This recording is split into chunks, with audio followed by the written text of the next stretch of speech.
Hi, my name's Mandy. I'm a teacher at LEYF, and today I'm going to talk to you about weaning. So weaning is the process of introducing the baby to solid food and gradually moving them away from getting all of their nutrients from milk to starting to get some of this from food.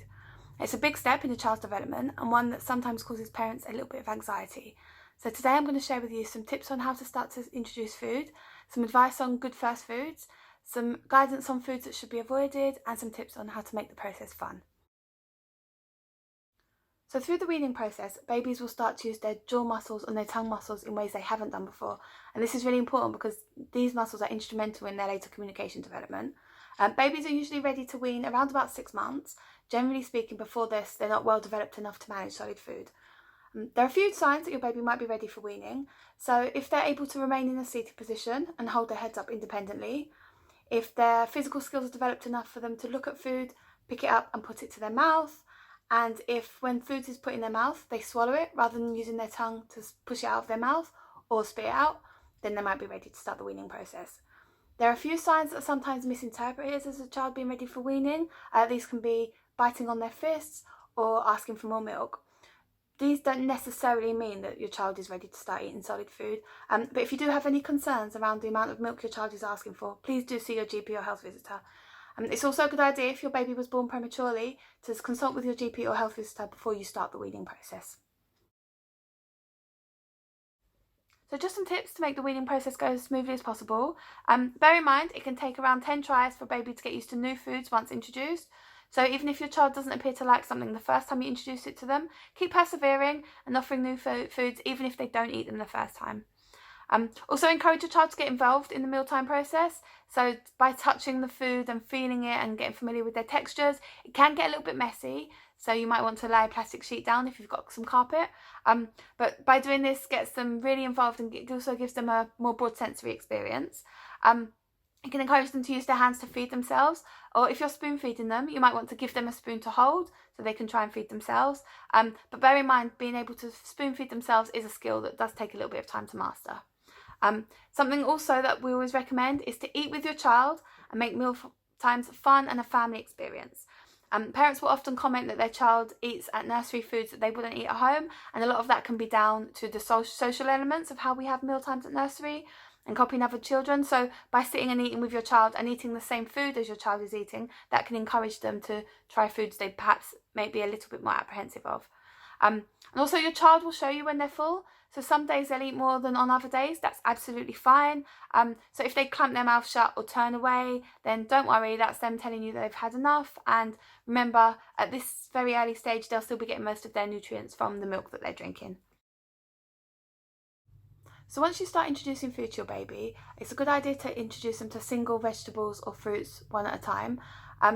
Make sure you do include less sweet vegetables, things like broccoli and spinach, because if you just introduce them to sweeter vegetables like carrots, it can lead them to developing a preference for sweet foods, and that sometimes can develop into fussy eating habits a little bit later. Fruits such as bananas, apples and pears are really good first fruits to introduce to a weaning baby.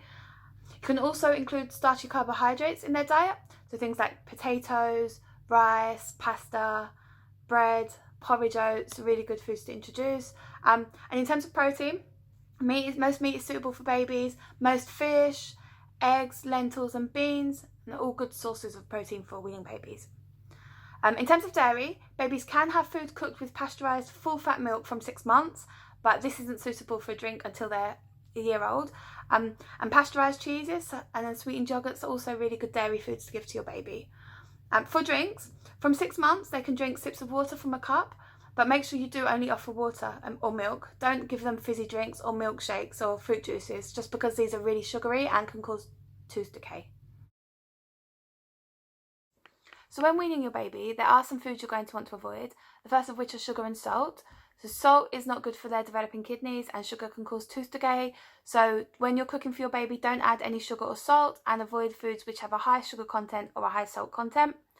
Soft cheeses and blue vein cheeses should be avoided because they can contain listeria, so things like brie and mould ripened blue cheeses shouldn't be given to a baby, and unpasteurised dairy products aren't suitable for young children. If you're going to give your baby shellfish, that's fine. Just make sure it's well cooked, because raw or lightly cooked shellfish can increase their risk of food poisoning.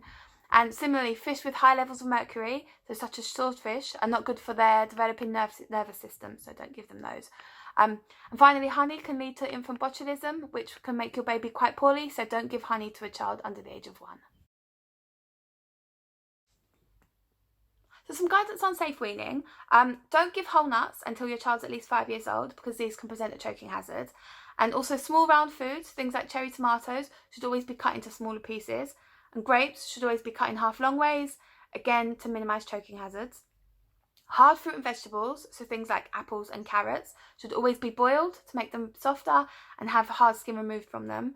And also make sure you remove any large pips or seeds from vegetables or fruit that you give to your child. And also the same with meat and fish. Make sure that there are no bones in any meat and fish that you offer them to try.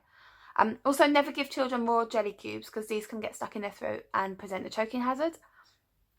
So when your child is eating, make sure they're sitting upright and ensure that you stay with them at all times, so you're supervising. It is normal for babies to gag a little when they're trying new foods for the first time. However, if your baby does start to choke, what you're going to need to do is call for help immediately, lift them out of the high chair. You're then going to support their chest and chin with one hand, and with the heel of your other hand, give them 5 sharp blows between their shoulder blades, which should dislodge anything that's in their throat. And we'll put some links on information of how to deal with choking. But you might also want to consider signing up for a paediatric first aid course. This can be really valuable information for parents, not on just choking, but on childhood illnesses and how to manage normal childhood accidents as well. So when weaning your baby onto solid foods, something else you're also going to need to consider is the possibility of allergies. So the recommendation for this is to introduce foods that may cause an allergic reaction one at a time and in small amounts, so that you can pinpoint the source of any reaction they might have.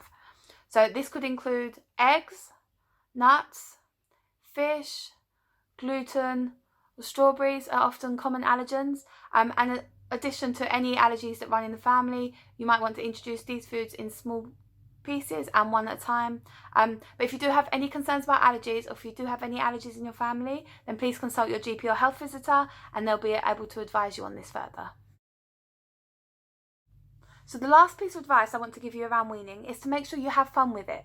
So that your child is weaning means they're moving on to the next stage of their development, which is very exciting. And exploring all these new tastes and new textures and new sensations is going to be so much fun for your baby. And the easiest way to make the weaning process go smoothly is for you to have fun with them too. So I really hope this was helpful, and thank you very much for joining me. Bye!